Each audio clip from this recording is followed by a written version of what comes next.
Alors bonjour à tous, bienvenue dans cette nouvelle leçon. Nous allons aujourd'hui voir l'accord des adjectifs numéros, donc les chiffres, d'accord? Donc on va commencer par des notions de base, comme d'habitude, des notions à acquérir absolument. Donc numéro 1, les chiffres sont des adjectifs, d'accord? Qui dit chiffre dit adjectif. C'est la classification des adjectifs numéros, d'accord? Et dans les adjectifs, justement, numéros, on a deux familles. Les adjectifs numéros cardinaux. Donc les cardinaux sont ceux qu'on utilise, 1, 2, 3, 4, 5.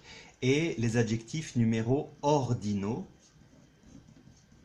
qui, comme leur nom l'indique, expriment l'ordre. Le premier, le deuxième, la page 80 par exemple, la 80e page, d'accord?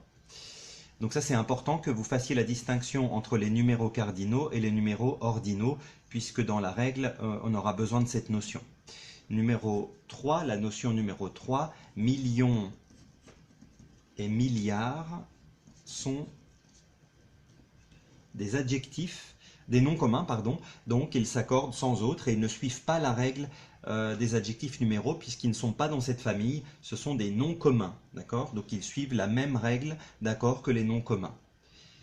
Et enfin, quatrième notion, un chiffre c'est un seul élément, d'accord? Un élément, exemple 3, et un nombre, c'est à partir de 10, d'accord? C'est deux éléments ou plus. Deux éléments ou plus, d'accord? Donc c'est à partir de 10. Donc ça, c'était les notions de base. Donc maintenant, on va voir la règle numéro 1.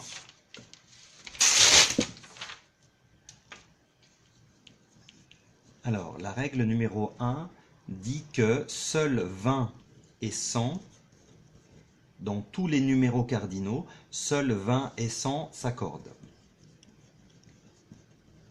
C'est une règle assez simple, hein, donc il n'y a que deux qui s'accordent, 20 et 100. Mais à deux conditions sine qua non.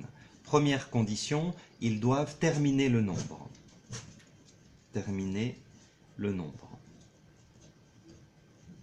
C'est-à-dire ils doivent être à la fin du nombre. Et deuxième condition, ils doivent être multipliés. Être multipliés par le chiffre qui est devant.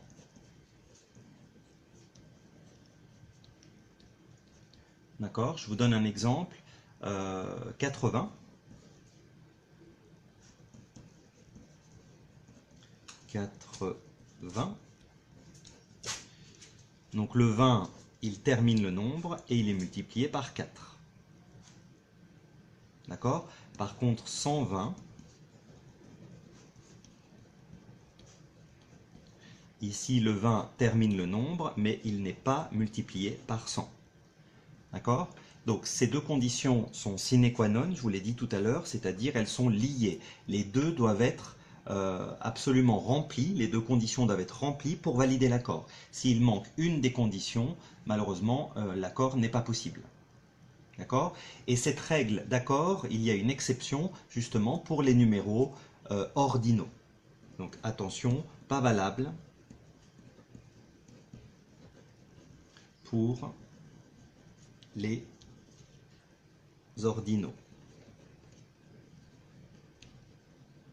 Donc attention, c'est l'exception. Vous savez qu'il y en a toujours une.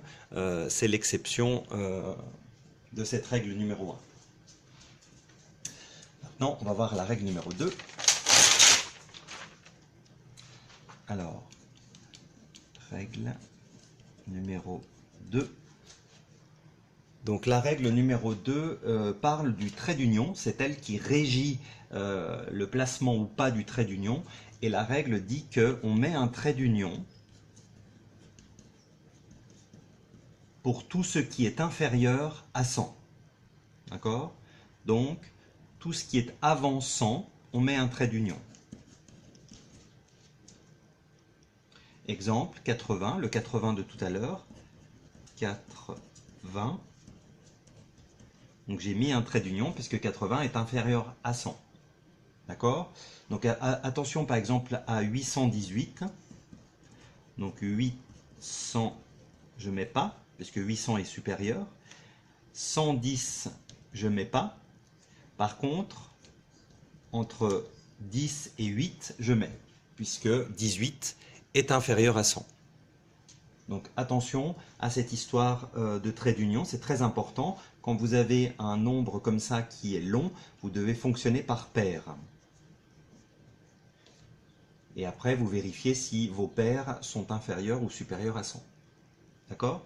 Mais, attention, et ça c'est une bonne nouvelle, depuis 1990, date de la dernière réforme orthographique, vous pouvez mettre le trait d'union partout. Donc depuis 1990, le trait d'union peut se mettre partout. Et quand je dis partout, c'est partout, y compris entre 30 et 1. D'accord? Donc ça peut choquer, mais c'est ce que nous propose et c'est ce que nous permet la réforme de 1990. D'accord? Donc ici, dans mon exemple précédent, je pourrais mettre un trait d'union ici et ici. D'accord? Alors, soyez prudents, je suis un peu dubitatif par rapport à cette réforme, puisque tout le monde ne la connaît pas, primo, et deuxio, tout le monde ne l'accepte pas. Alors que, du moment où elle a été validée, elle doit être acceptée par tous les correcteurs. Mais j'ai des soupçons sur le fait que les correcteurs, premièrement, la connaissent, et deuxièmement, l'acceptent.